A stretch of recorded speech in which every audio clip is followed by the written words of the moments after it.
सुल्तान डाकू को, इसी हिंदुस्तान में एक डाकू गुजरा सुल्तान डाकू को जब फांसी के तख्ते पे लटकाया जा रहा था तो उससे पूछा जा रहा था कि बताओ तुम्हारी आखिरी ख्वाहिश क्या है, तुम्हारी आखिरी तमन्ना क्या है। जवाब दिया सुल्तान डाकू ने कि मेरी आखिरी तमन्ना यह है कि मेरी मां को मेरे सामने खड़ा कर दिया जाए और जब मुझे फांसी दी जाए तो उस वक्त मेरी मां मुझे अपनी आंखों से फांसी पर लटकता हुआ देखे। उसकी ये ख्वाहिश पूरी की गई। मां ने बहुत मना किया कि मैं अपने बेटे को फांसी पे लटकता हुआ नहीं देख सकता। कहा मां, अगर तेरे बेटे की ख्वाहिश ये है तो तुझे अपने बेटे की ख्वाहिश पूरी करना चाहिए। मां सामने आ गई। कहा बेटे, तुझे फांसी दी जा रही है और तूने ये शर्त लगा दी कि मेरी मां मुझे देखे। मां अपने बच्चे के हाथ में पैर में खरोंच बर्दाश्त नहीं करती है, फांसी कैसे बर्दाश्त कर लेगी। क्यों तू मुझे जीते जी मारने के लिए अपने सामने खड़ा कर दिया। उसने कहा जल्लादो, आए जल्लाद, अब अगर कोई और ख्वाहिश मेरी पूरी कर सकते हो तो बताओ। कहा कोई और भी ख्वाहिश है? कहा एक और है। कहा क्या है? कहा कि मेरे साथ साथ अगर हो सके तो मेरी मां को भी फांसी दे दो। कहा ये क्या बात रही?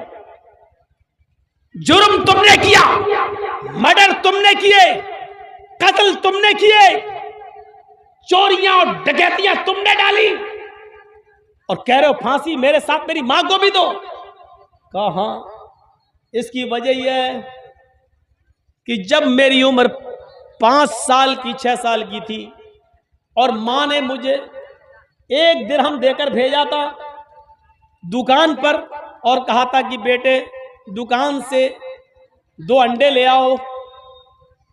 मैं 2 अंडे लेने के लिए जब दुकान पर गया तो मैंने दुकान से 2 अंडे ले लिए और पैसे देना मैं भूल गया। दुकानदार ने भी पैसे नहीं लिए, भूल गया।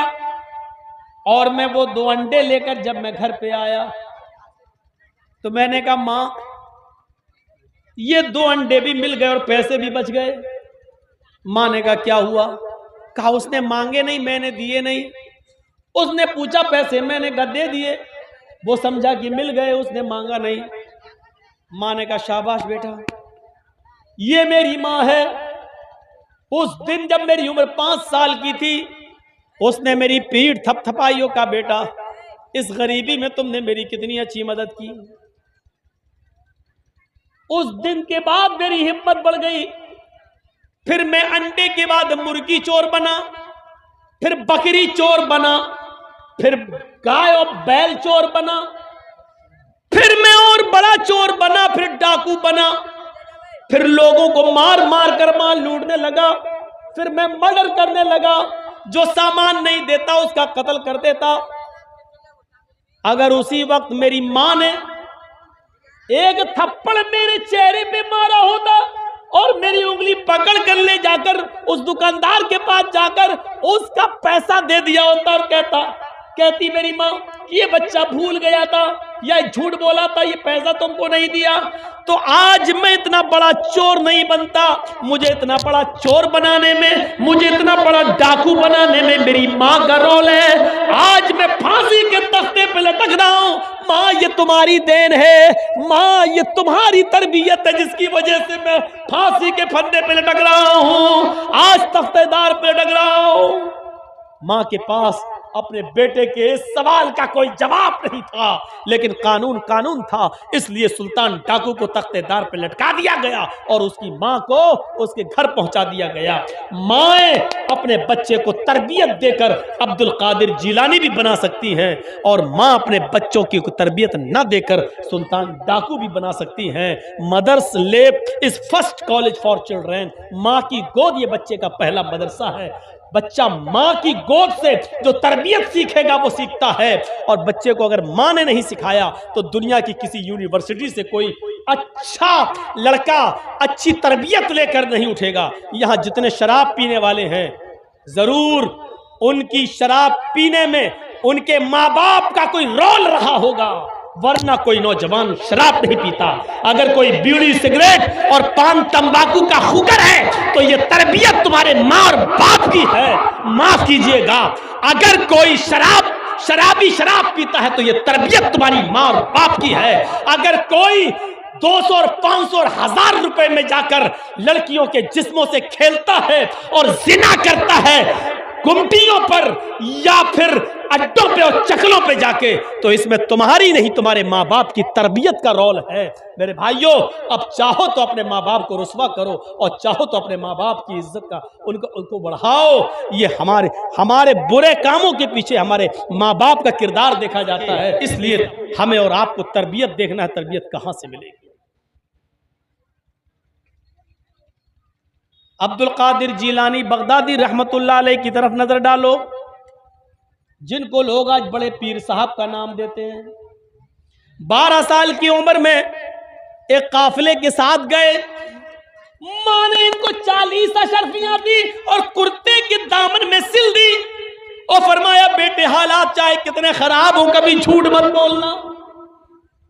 अब्दुल कादिर जीलानी 12 साल की उम्र में काफिले के साथ जा रहे हैं। रास्ते में चोरों ने, डाकुओं ने पूरा काफिला लूट लिया, सबका सामान लूट लिया। लूटते हुए इस बच्चे के पास आए, जी जी तेरे पास भी कुछ है? 12 साल का बच्चा, हाँ है। क्या है? का 40 अशरफी हैं? 40? हाँ, कहाँ है? कुर्ते के दामन में। ये उसको खोला, जो सुई से सिला हुआ था उसके धागे को काटा उन चोरों ने, फाड़ा, देखा 40 अशरफी। कहा, बेटा इतनी महफूज जगह पर इसको सिल दिया था तुम्हारी मां ने, तुमने मुझे बता क्यों दिया? मैं तो यहां तक जांच ही नहीं कर पाता, मैं तो यहां तक पहुंच ही नहीं पाता, और जब ये माल छुपा था तो तुमने क्यों बता दिया हमें?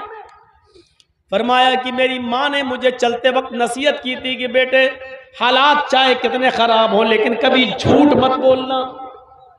मैंने अपनी मां का कहना माना है, आप इनको लेना चाहें ले ले, लेकिन मैं अपनी मां की नाफरमानी नहीं कर सकता। इस बात का चोरों पर इतना गहरा असर हुआ, इतना गहरा असर हुआ कि उन तमाम चोरों ने अपने सरदार को बुलाया और तमाम डाकुओं को इकट्ठा करके पूरी बात बताई। जब पूरी बात बताई तो उन चोरों ने कहा कि ये बच्चा अपने माँ की इतनी बात मानता है, अपने माँ का इतना कहना मानता है, और हमारी तो पूरी की पूरी जिंदगी चोरी में गुजर गई, डकैती में गुजर गई, हमारी पूरी की पूरी जिंदगी जो है गुनाहों के कामों में, शराब नोशी में और डाकू में और डाका जनी के अंदर गुजर गई। हमारा क्या होना चाहिए? हमारा अल्लाह क्या क्या अज़ाब होगा? ये सारी बातें उन चोरों ने आपस में की और फिर कहा कि सबका सामान लूटा हुआ वापस कर दो और अल्लाह ताला से आज ही तौबा करो। चोरों ने उसी दिन तौबा की, सबका लूटा हुआ सामान वापस कर दिया और कहा ये बच्चा जब इतनी बात मानता अपनी माँ का, और हमें अपने रब की नाफरमानी करने से फुर्सत नहीं मिलती। सब चोरों का ने सामान लौटा दिया। इस एक बच्चे के सच बोलने की वजह से सबका सामान मिल गया और उन चोरों को, उन डाकुओं को हिदायत भी मिल गई। माएँ इस तरीके से तरबियत दिया करती थी अपनी औलाद को, माँ इस तरीके से तरबियत दिया करती थी अपनी औलाद को। आज की माएँ क्या तरबियत देती हैं शायद आपको मालूम ना हो। आपको इसी बिहार का एक वाकया बताता हूं, आपकी सरजमीन का वाकया बताता हूं, और ये वाकया पटना की सरजमीन का बतलाता हूं। आज से कोई तकरीबन 20-22 साल पहले की बात मैं आपके सामने रखता हूं। एक बहुत ही गरीब धोबी, कपड़ा धुलने वाला, जो दूसरों के कपड़े धुल धुल कर पैसा कमाता था और अपने घर का गुजर बसर करता था, लेकिन उसने अपने बच्चे को अच्छी तालीम देने के सिलसिले में, अपने बच्चे को पढ़ाने लिखाने के चक्कर में उसने अपने दिन रात एक कर दिया और अपने छोटे से बच्चे का नाम पटना के कॉन्वेंट स्कूल में लिखा दिया। बच्चा धीरे धीरे बढ़ता गया, पढ़ता गया और अच्छी तालीम हासिल करने के बाद उसने किसी तरीके से इंटर कर लिया। English medium school, convent school से पढ़ने के बाद चूंकि वो धोबी एक मिनिस्टर के कपड़े भी धोता था, इसलिए मिनिस्टर से उसके किसी तरीके से अच्छे ताल्लुकात हो गए और उसने मिनिस्टर से सिफारिश करके अपने बच्चे की आला तालीम के लिए गुजारिश करके उसको लंदन भिजवा दिया। मोहल्ले में बड़ा शौक था, खुश था, एक धोबी का बेटा, वाह धोबी की किस्मत देखो, धोबी ने क्या अपने बच्चे को पढ़ाया, धोबी का बेटा तो आज लंदन में ऑक्सफोर्ड यूनिवर्सिटी में पढ़ रहा है। ये बेटा 4 साल के लिए लंदन चला गया। उस जमाने में मोबाइल नहीं थे, उस जमाने में टेलीफोन ये रिसीवर वाले थे या लेटर। 1 साल 3 साल 3.5 साल मुकम्मल करने के बाद बेटे ने एक लेटर लिखा अपने बाप को, पिताजी बहुत अच्छी पढ़ाई चल रही है हमारे यहां और आप हमारी तरफ से चिंता करना छोड़ दीजिए। मैंने यहां इंग्लिश में ये डिग्री ले ली है और मैंने यहां अपने मिजाज से अपनी आदत से मेल खाने वाली एक क्रिश्चियन लड़की से शादी भी कर ली है। बाप को धक्का लगा, लेकिन सोचा कि ये बेटे की पर्सनल जिंदगी है, चलो शादी कर ली, कोई बात नहीं, उसको उसके मिजाज के मुताबिक लड़की मिल गई, अच्छी बात है। पूरे 4 साल करने के बाद बेटे ने अपने बाप को लेटर लिखा कि पिताजी मैं फला फला दिन दिल्ली उतरूंगा और फिर दिल्ली से फला फला ट्रेन से मैं पटना की स्टेशन पर उतरूंगा, आप मुझे लेने के लिए आ जाना। इस 4 साल की जिंदगी में बहुत कुछ बदल चुका था। बाप अभी भी धोबी था, लोगों के कपड़े धुलकर अपने घर का खर्चा चलाना उसकी आदत थी। पता चला कि आज मेरा बेटा दिल्ली उतर गया और ट्रेन पर बैठकर कल आएगा। बाप अपने ही हुलिये में चंद लोगों को लेकर स्टेशन पहुंचता है। इन ईसाई मिशनरियों ने क्या दिया और कॉन्वेंट स्कूलों ने क्या दिया वो मैं बतला रहा हूं आपको, बुरा लग रहा होगा आपको, लेकिन सुनिए यह हकीकत है। मदरसों से नफरत करोगे तो ये दिन देखना पड़ेंगे। ट्रेन आती है, एक कोच से लड़का निकलता है और उसकी क्रिश्चियन बीवी भी निकलती है जो भी हिंदी से नावाकिफ है, जो बिल्कुल हिंदी नहीं जानती है। पटना की रेलवे स्टेशन पर ये लोग उतरते हैं, गले मिला जाता है। बाप ने अपने बेटे को फर्ते मोहब्बत में सीने से चिपका लिया कि आज मेरा बेटा पढ़ लिख कर आया है। क्रिश्चियन लड़की थी, वो क्या जाने भारतीय सभ्यता को, न उसने सर पे ओढ़नी डाली और हिंदू भाइयों में जैसे पैर छुए जाते ससुर के, उसने ऐसा कुछ नहीं किया। बाप ने सोचा कि हम इंग्लैंड का जो हाल है वही होगा, यहां आएगी तो धीरे धीरे सब देख लेगी, संभल जाएगी। बाप ने फरते मोहब्बत में अपने बच्चे का, अपने बेटे का, अपनी बहू का सारा सामान उठाकर अपने सर पर लाद लिया। बाप बाप होता है। चलो अब मेरी गरीबी के दिन दूर हो जाएंगे, मेरा बेटा पढ़ लिख कर आया है, मिनिस्टर से बात करके उसको नौकरी लगवा देंगे, या इतनी बड़ी डिग्री मिल गई है वो उसको खुद ही नौकरी मिल जाएगी। फरते मोहब्बत में बाप ने सामान उठा लिया अपने सर के ऊपर और लेकर चलने लगा। उसकी बीवी समझ नहीं पाई कि ये कौन आदमी है और कुलियों की तरह अपने सर पर सामान कैसे लाद लिया। उसने पूछा हु इज ही, क्रिश्चियन लड़की अपने पति से, हस्बैंड से पूछती है, हु इज ही? वो कौन है जिसने ये सामान अपने सर पर लाद लिया?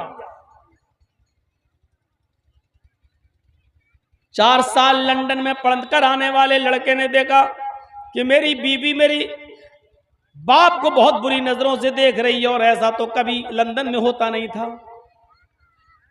तो उसने आइडेंटिटी छिपा ली, ये नहीं बताया कि ये मेरा बाप है। उसने कहा, क्या हुआ? Who is he? कौन है? लड़के के मुंह से जुमला निकला, ही इज माई सर्वेंट, ये मेरा नौकर है। बाप चाहे कितना बड़ा गंवार रहा हो, लेकिन टूटी फूटी इतनी अंग्रेजी तो जानता ही था। बाप आगे आगे सामान उठाकर चल रहा था। जब उसकी बीवी ने पूछा, हु इज ही? वो कौन है? और उस पर बेटे ने जवाब दिया, ही इज माई सर्वेंट, तो कदमों के नीचे से जमीन सरक गई। दिल को चोट लगी। एक मर्तबा तो सोचा काश जमीन फट जाती, मैं जमीन में धंस जाता। क्या यही दिन देखने के लिए अपने बच्चे को कॉन्वेंट में डाला था? क्या यही दिन देखने के लिए मैंने मिनिस्टर से सिफारिश करके मैंने लंदन पढ़ने के लिए भेजा था? और क्या लंदन में 4 साल रहने के बाद ये वो सीख कर आएगा? बेटे ने जो जवाब दिया उस पर बाप को इतना सदमा नहीं हुआ जितना सदमा फ्यूचर को लेकर, मुस्तकबिल को लेकर होने लगा कि अब मेरी जिंदगी तो चंद दिनों की है। ये अंग्रेज औरत जो मेरे घर में आ गई, इससे जो बच्चे पैदा होंगे उन बच्चों का क्या होगा?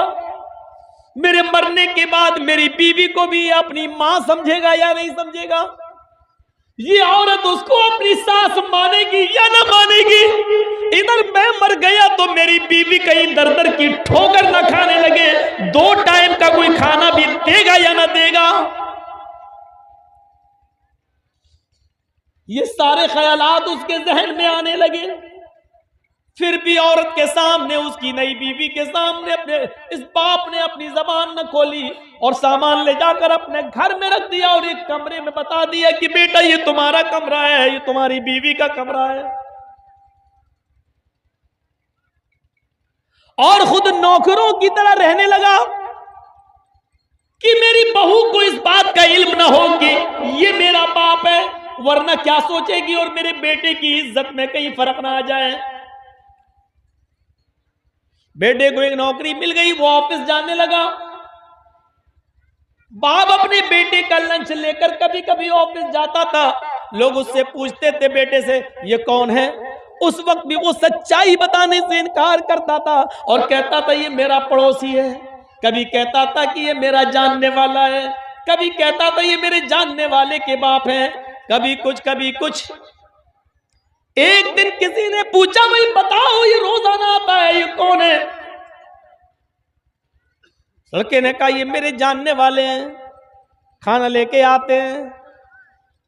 बाप आज गुस्सा बर्दाश्त न कर सका और बाप ने छोड़ते ही कह दिया, बेटा मैं तेरा नहीं तेरी मां का जानने वाला हूं।